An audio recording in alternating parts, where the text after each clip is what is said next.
Well, if you are a history buff, maybe a presidential buff, this is going to be the lecture you want to be a part of. It's not talking about the presidents, it's talking about the first ladies. And oh my goodness, oh, haven't they been subjected to some crazy, intense public scrutiny? We've got Leslie Goddard. She is a historian. This is being put on by the Spartanburg County Library. And Leslie, I love this. I love this is perfect with President's Day coming up, but I love hearing all the stories, kind of, the woman behind the president. Absolutely. And it's really interesting because the first ladies often humanize the president, and we have a lot of desire to scrutinize them and analyze them, but there's no job description, there's no pay for it. And the women who've been in this role have really tailored it to their own special strengths and in some cases weaknesses. Who do you think? I mean, you immediately think of the JFK days, because that's kind of when we started getting cameras and really being able to go, and that tour with Jackie, that's kind of like everybody remembers that White House tour. Can you is that kind of like? Absolutely. And in this talk, I look at why some first ladies have been remembered as being great first ladies and others remembered not so great. Jackie Kennedy traditionally ranks very high in our rankings. And a lot of it has to do with the glamour that she brought to the White House and her youth. And she balanced motherhood and White House duties very well and historic preservation. But, she spent a lot of money on clothes, just, over $100,000 in one year. And yet we revere her. And other first ladies like Mary Lincoln got really criticized for spending a lot of money. So it's an interesting thing. Jackie Kennedy, I mean, she got criticized because she had a run in her stockings once. Oh, how dare she? I know.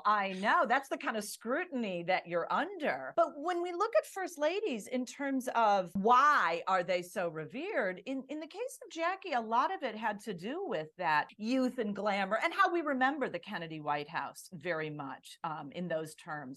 Very different from another first lady like Eleanor Roosevelt, who's also very revered, but not necessarily because she brought youth and glamour, because she was very dedicated to causes. So it's kind of interesting how there's no one right way to be an honored and revered first lady.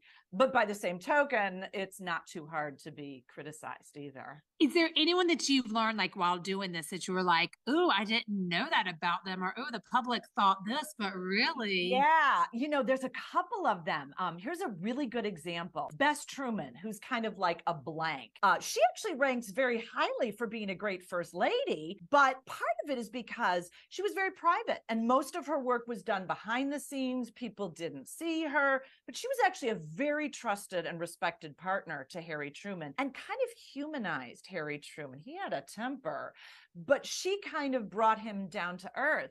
So she actually is seen as a pretty good first lady. And can you imagine having to come in as first lady after Eleanor Roosevelt, and same thing with Lady Bird Johnson. She was tremendously effective at balancing out Lyndon Johnson, but we don't remember her as much because she didn't seek the spotlight as much on her own. And, the Johnson years aren't remembered as the greatest years, but boy, did she leave a lasting legacy in terms of environmental conservation and wildflowers. It's amazing. So when we do this virtual lecture, which is fascinating because me and you could go on and on. We could do the whole lecture like right here. I love this stuff. It's going to be on February the 23rd.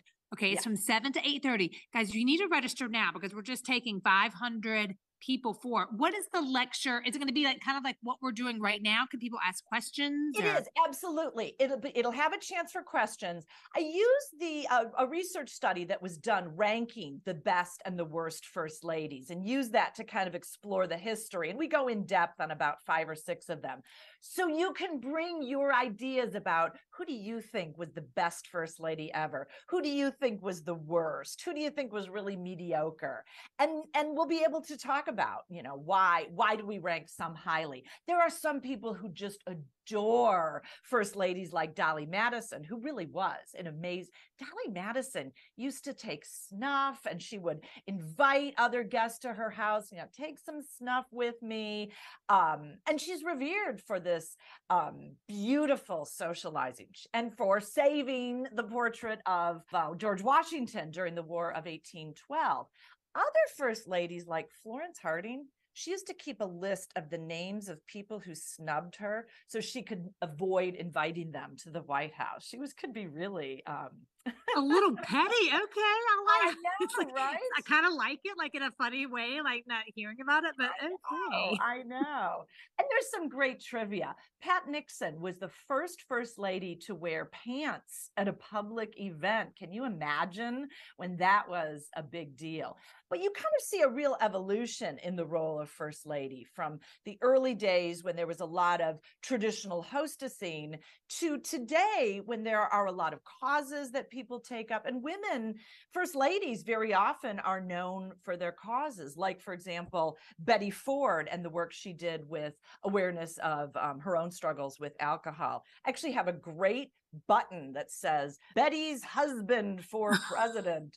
She was so popular that she actually boosted Jerry Ford's status in the election because so many people loved her honesty and her courage. And surprisingly, hairdos are not high on the list of how we rank people. But see, this is why you've got to be involved with this lecture. This is going to be so cool. I love it. Thank you for giving us a little taste. How can people sign up for it? By going to the Spartanburg County Library website? Spartanburg County Library website is where you can go to register. And do be sure to register because there are only so many places. But it's virtual. I'm based out of the Chicago area, so I'll be broadcasting live that night. And it should be a lot of fun to hear what questions people Leslie, have. you're so knowledgeable. You're going to make it fun too. You have such great energy while presenting this. So thank you for sharing with us. And then we'll be tuning in on February 23rd. Again, that is from 7 to 8:30. Log on to the Spartanburg County Library right now so you can get your spot. Thank you, Leslie. Thank you.